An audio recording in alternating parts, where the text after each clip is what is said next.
commentary. I mean, not. I mean, I'm on commentary. I mean, he's on. Hey, all right. Well, I'm on running the game. Yeah. Oh yeah, you're. Oh, Cool. welcome back to UKSM 2018. Now we're gonna run VVVVV or V6. The runner is, excuse me, Echaen. Yeah. Go ahead. Great. Well, I'm Echaen. This is Christerius. Yep. He's a runner of this game sometimes. Yeah, I did some practice runs just for this event, so. Yeah, he's very dedicated. I appreciate it. Yeah. Right, going to jump right into it. This is 80% no telejumping, and time's going to be starting in 3, 2, 1, go. Nice.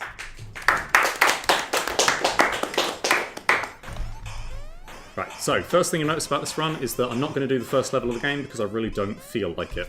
So instead what I'm going to do is I'm going to immediately self-destruct when entering the first level of the game, Space Station 1, and I'm back in the ship, which is actually the hub, sort of the hub area of the game. And just like that, I skipped the first level, Space Station 1. Turns out that's pretty fast, that saves about 40 seconds. Doing that actually enables us to skip another level later in the game, which I'll be getting to when the time comes around. For now, I'm going to make my way to the first level that we actually do, which is Space Station 2. We need to do this level as one of the first 2 levels that we do, because going to this will set up the trick that we're going to do later, which skips another level in this run. This is Space Station 2. The gimmick here is conveyor belts, there's moving platforms, and there's also fading platforms. That's all there really is to it. There's a fast cycle here I'm going to try and make. Nice. Saves us having to wait for the truths. There is a TAS strat that was recently found to be RTA viable on this platform here that I'm not going to do. I will give one go to Gordian Knot here, on this next run coming up. Nice. It's a very precise flip. Nope, no cigar. We'll just do the slow strat there. You want to flip, basically you flip in between the 2 platforms and you end up on the bottom side of the leftmost one. It's pretty fast if you get it. You can actually get an additional flip to make it even faster, but all of that is like multiple frames perfect, so I don't really want to go for it more than once in a marathon. Oh, I'm going to slow down a bit here. Try and make a fast cycle there. Didn't get it. Okay. There we go. There we go, first try. Definitely best way. So we're coming up towards the end of the level now. This is the reason we do this level first. We need to do it as one of our first 2 for another reason that I'll explain in a bit. But the reason we do this one first is because it's generally considered to be the hardest level in the run, especially at a high level of play. There's a lot of these frame perfect tricks that can save like almost a second each. And you wanna save those seconds. This game is very optimal at a high level.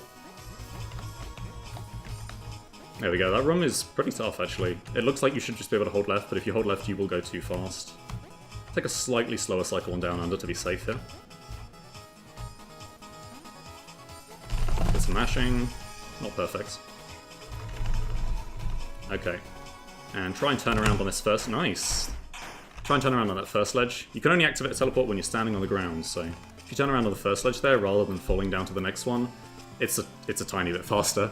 There's lots of little minuscule time saves like that, and if you miss a couple, it's no big deal. Here's another minuscule time save. I'm going to try and cut this corner. Nice, got it. Oops, a doodle. Basically, because when you walk off of a surface, you accelerate slower than when you are at max speed. In an optimal situation, you want to basically perfectly fall past a corner. That's called corner cutting.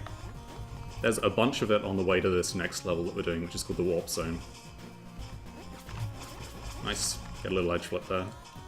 Try and cut that corner, nice, got it. Cut that one, nice, got it. So each one saves about a frame. Like, they add up. They really do. If you do all of the corner cuts versus none of them, it's like 3 or 4 seconds. Or at least the ones that we do in RTA. Movement to this level is not particularly exciting. There's a lot of these pathways here. I should talk a little bit about some more movement tech that we have for the game. One thing I'm doing is I'm doing something called buffered flips. I did one there. If you hold the flip key before you touch the ground, then you will get to flip as soon as you touch the ground. So you can use that to effectively do frame-perfect inputs for free in controlled scenarios. It's kind of similar to pause buffering in other games. But you can only do it when you need to flip just as you touch the ground. There are a few strats where that ends up being very, very helpful. Oops. Try and get a fast cycle here. I didn't get it. I'm just going to take the slow cycle. Okay. Take the slow cycle. This run we can actually just hold right and do buffered flips. Works out pretty nicely for us. That's not ideally what we want to do in that run. It's a little faster to flip up there. Yeah. Just going to hold left for this one. It looks like you're going to die, but as long as you do it the same every time, you'll never die. This section here is very fast. I'll try and concentrate.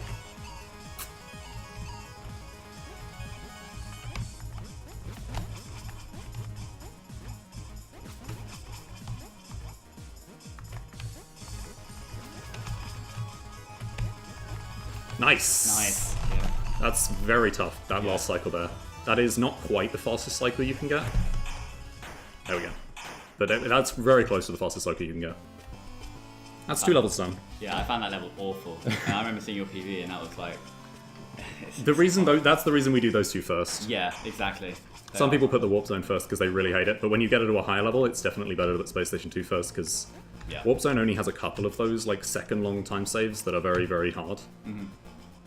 Whereas Space Station 2's got a lot more. I'm going to release the right key briefly here. I didn't get it. I always love the That's overworld tough. movement. It is tough. You can do that to basically land on a slightly higher ledge, which means that you don't have to flip up again. If you let go of the right key for a very brief amount of time. So Tower is the auto-scroller of the game.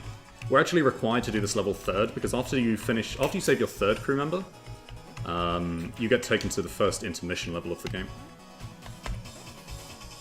And everyone in the intermission has sort of some dialogue about like the story of the character. Before I get back to that, this is a checkpoint skip? No, it isn't. So a checkpoint skip is where you land on a checkpoint just as you die. Or you can use that, or you can kill yourself manually with the self-destruct key instead. That's an alternative way of doing it. But with those, you can effectively speed up. That's a little early. You can effectively speed up the scrolling of the tower. A little early. I'll give this one more go. There we go. That's what that's supposed to look like. And if you don't die during it, it saves time, funnily enough. Alright, that was a little slow. You have to be pretty fast with them to save time, but at a high level it's definitely worth going for. They save actually a pretty large amount of time each. This should work. A little bit late, but... yeah, not stellar checkpoint skips this run. Okay. Not a perfect tower, but we're getting there. So, the reason we have to do this... okay. The reason we have to do this level when we do it is because of the dialogue. So there's... whichever character we rescue has... that's a new one. A different amount of dialogue. And as soon as I've got through this checkpoint, I'm just going to do this. That's never happened before, right? This has never happened before. Okay, well that's not entirely true. I have died on this checkpoint before, but not quite that many times. I think that might be a new world record.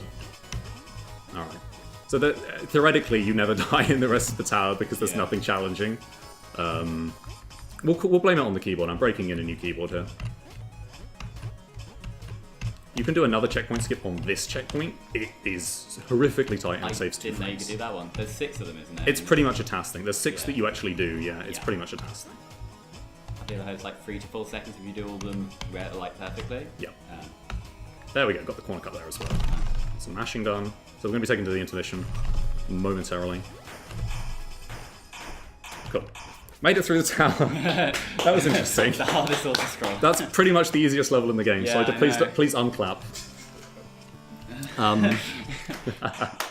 Reverse the sound. So, intermission is basically this game's escort mission. It's very fun.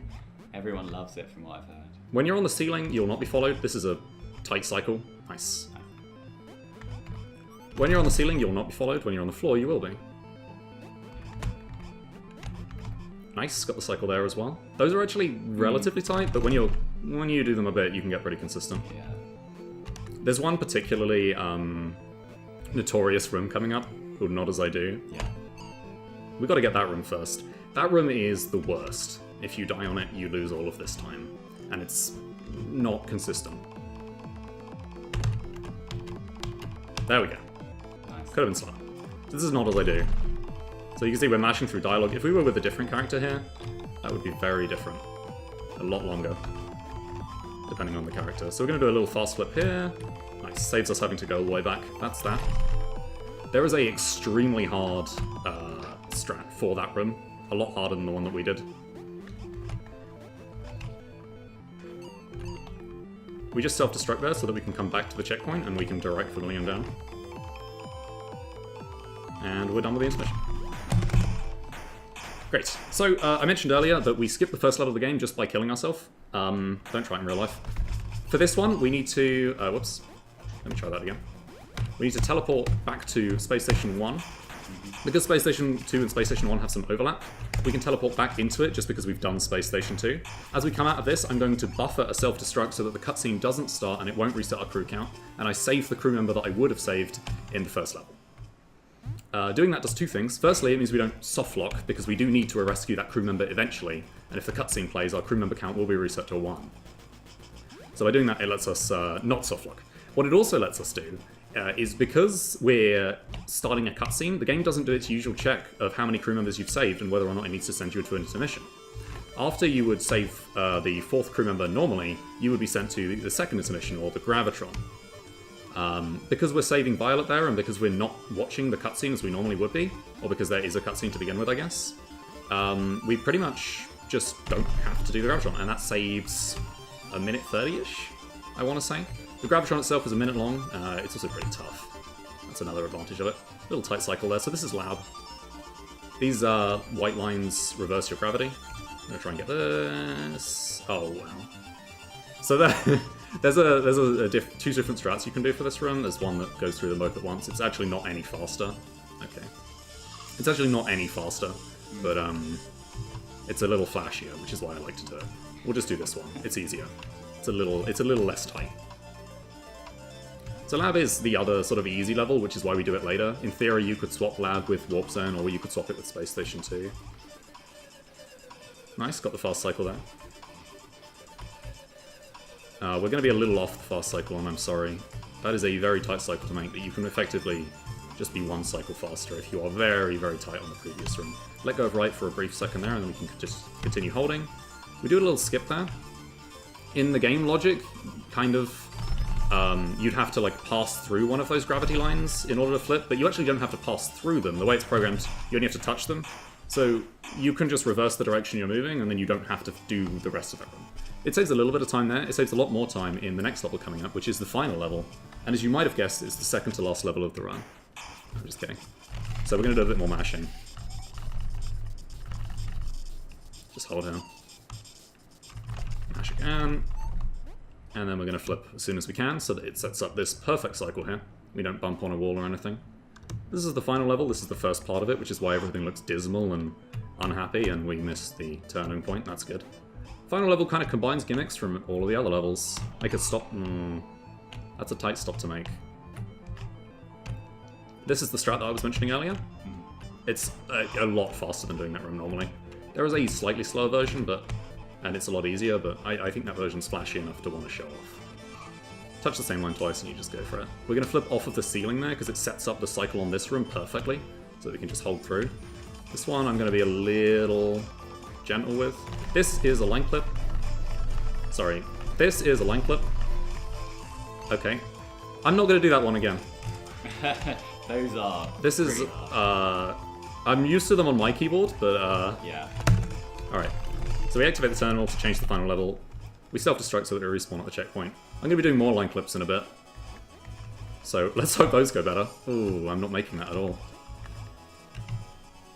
With line clips, you're pretty much mashing two buttons at the same time that let you flip, and they are quite finicky. It's probably, is it one frame trick? Or is that a cliche? It might be. A surprising number of things in this game are one-frame tricks. Okay, didn't die there, that's good. We can just hold right for this room if we flip at the right time. There's a couple more auto-scrollers in here. No checkpoint skips to speed these ones up, unfortunately. I'm gonna do a... whoops, that's fine. I was trying to do a little buffer setup there. Nice, didn't die on Heaven's Gate. This is the last major room of the game. There's one more like little sequence after this, so if I die here, it'll be very sad. Good. Oh, that's not sad. Good. Very neatly tied on those spikes there, honestly. All right, let's get the death at the end. Okay, we didn't die. That's good. time is coming up. It's going to be when game complete comes up on the screen. And time.